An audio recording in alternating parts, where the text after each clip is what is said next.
Sir, என்னுடைய name வந்து லோகநாதனுங்க.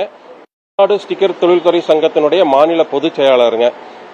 முதல்கண் வந்துட்டு தமிழக முதலமைச்சர்களுக்கும் மந்திரிகளுக்கு அனைத்து மந்திரிகளுக்கும் எங்களுடைய வாழ்த்துக்களை ஸ்டிக்கர் தொழில்துறை சங்கம் சார்பில் வாழ்த்துக்களை தெரிவிச்சுக்கிறோம்.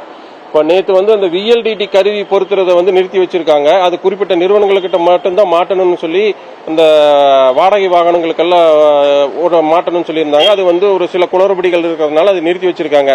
அதே மாதிரி இந்த சைடில் ரிஃப்ளெக்டிவ் ஸ்டிக்கருங்க இருக்கு. FC டைம்ல வந்துட்டு ஒட்டணும், அதாவது இரவு நேரங்களில் வந்து வாகன விபத்தை தடுப்பதற்காக ஒளிரும் பட்டை ஸ்டிக்கர் ஒட்ட சொல்லி 1990 மத்திய தரைவழி போக்குவரத்து அமைப்பு இதை அனுமதி கொடுத்திருந்தாங்க. அப்ப இருந்து இப்ப வரைக்கும் என்னன்னா எல்லா கடைகளிலும் வித்துட்டு இருந்தது. அதை வாங்கி ஓட்டிட்டு இருந்தாங்க. அது விலை குறைவாகவும் இருந்தது, குவாலிட்டியாகவும் இருந்தது. இப்ப என்ன ஆயிடுச்சுன்னா, ஒரு குறிப்பிட்ட நிறுவனங்களுக்கு மட்டும்தான் ஒட்டணும்னு சொல்லி, அந்த ஸ்டிக்கரை மட்டும்தான் ஒட்டணும்னு சொல்லி, அது வந்து இது வெளி மார்க்கெட்ல 150 ரூபாய்க்கும் போது அந்த குறிப்பிட்ட நிறுவனங்களோட ஸ்டிக்கர் வந்து 250 ரூபா 300 ரூபா உதாரணத்துக்கு வருதுங்க. இப்படி இருக்கும்போது இதுல என்ன ஆகுதுன்னா, வாகனம் வச்சிருக்கவங்க, இந்த வாடகை வாகனம் வச்சிருக்கிறவங்க பல பேர் வந்து இதுல வந்து சிரமப்படுறாங்க. ஏன்னா ஒவ்வொரு டைம் FC டைம் போது இதுக்கு ஒரு 15,000 20,000 ரூபாய் வரைக்கும் வருது. அதனால வந்து 2019 வந்து நாங்க இதுக்கு ஒரு எதிர்ப்பு தெரிவிச்சு நாங்க கோரிக்கை கொடுத்தோம்.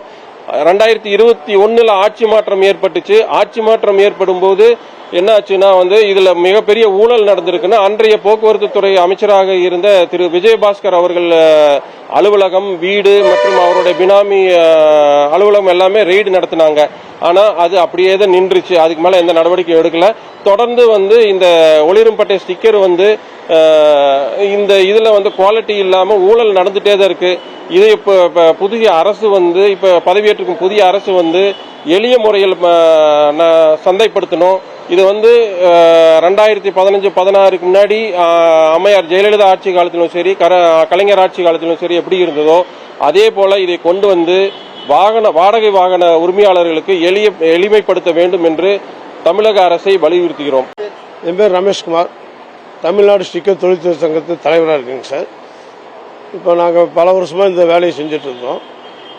இந்த ஸ்டிக்கர் ஒட்டுற தொழில் வந்து தமிழ்நாட்டில் நிறைய பேர் பல்வேறு மற்றவங்க செஞ்சுட்டு இருந்தாங்க. குறிப்பிட்ட நம்பரு ரிஃப்ளெக்டர் வந்து சைடெல்லாம் ஒட்டணும்னு தொட்டு பழைய ஆட்சி காலத்தில் ஒருத்தருக்கு மாத்திரம் உரிமைகளை தந்துட்டு இந்த மாதிரி ஸ்டிக்கர் தொழில் செய்கிறவங்களுக்கு எல்லாமே நசிப்பிச்சு ஆகிடுச்சுங்க. அந்த ஸ்டிக்கரை ஒட்டி அதை கொண்டு போய் RTOவில் அப்லோடு பண்ணால் மாத்திரம்தான் FCங்கிற இது வந்ததுங்க. ஆனால் இந்த அப்லோடு பண்ணுறதுல எந்த ஒரு பயனும் கிடையாதுங்க. அது நார்மலாக வாங்கி ஒட்டி அதை இன்ஸ்பெக்ஷன் பண்ணாவே போதுமான ஒன்று தான். அவங்க தர கம்பெனியை ஒட்டும்போது, நாங்கள் ஒட்டும்போது கம்மி ரேட்டுக்கு ஒட்டுறோங்க.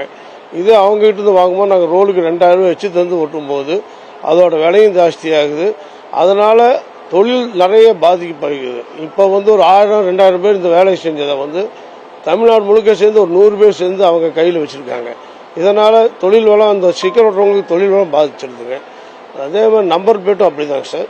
நம்பர் பிளேட் வந்து தமிழ்நாட்டில் மாதிரி லட்சக்கணக்கான பேர் நம்பர் ஒட்டிட்டு இருந்தாங்க. பாதுகாப்பு நடைமுறை என்ற பெயரில் இவங்க தனியாக ஒருத்தருக்கு குறிப்பிட்ட நபர்களுக்கு இது கான்ட்ராக்ட் தந்துட்டதுனால இப்போ எங்களை பால் ஸ்டிக்கர் ஓட்டுறவங்களாம் வந்து ரொம்ப பாதிக்கப்பட்டாங்க. இதனால் தொழில் வளம் பாதிக்குது. அதனால் இந்த தொழில் இருக்கவங்களாம் வேறு வழிக்கு புலம்பெயர்ந்து போகிறனால பொருளாதார தட்டுப்பாடு ஏற்படுது. நம்ம மாதிரி வருமானத்தில் குறைவுள்ள நாடுகள் வந்து தொழிலை நசிப்பிக்கக்கூடாது. தொழிலை எப்படியெல்லாம் வளர்த்தோணும், ஒரு ஆர்டர் தரும்போது அந்த தொழிலுக்கு சம்பந்தப்பட்டவங்களை கூப்பிட்டு என்னென்ன குறைகள் இருக்குது, இந்த மாதிரி நாங்கள் எஸ்டாப்ளிஷ் பண்ணுறோம், உங்களுக்கு அதோட கருத்து என்னன்னு கேட்டால் மாத்திரம்தான் தெரியும். ஆனால் அரசியல்வாதிகள் ஒரு 4-5 பேர்த்த தமிழ்நாட்டிலிருந்து ஒருத்தரை செலெக்ஷன் பண்ணி அவர் கையில் ஒப்படைச்சிட்றாங்க. அந்த ஒப்படைச்சவர் வந்து ஒவ்வொரு டிஸ்ட்ரிக்டும் 2 பேர் 3 பேருக்கு அதை பகிர்ந்தளிச்சுட்டு பணம் பூரா அவங்கக்கிட்ட கட்டி பொருள் வாங்க வேண்டியதாக இருக்குது.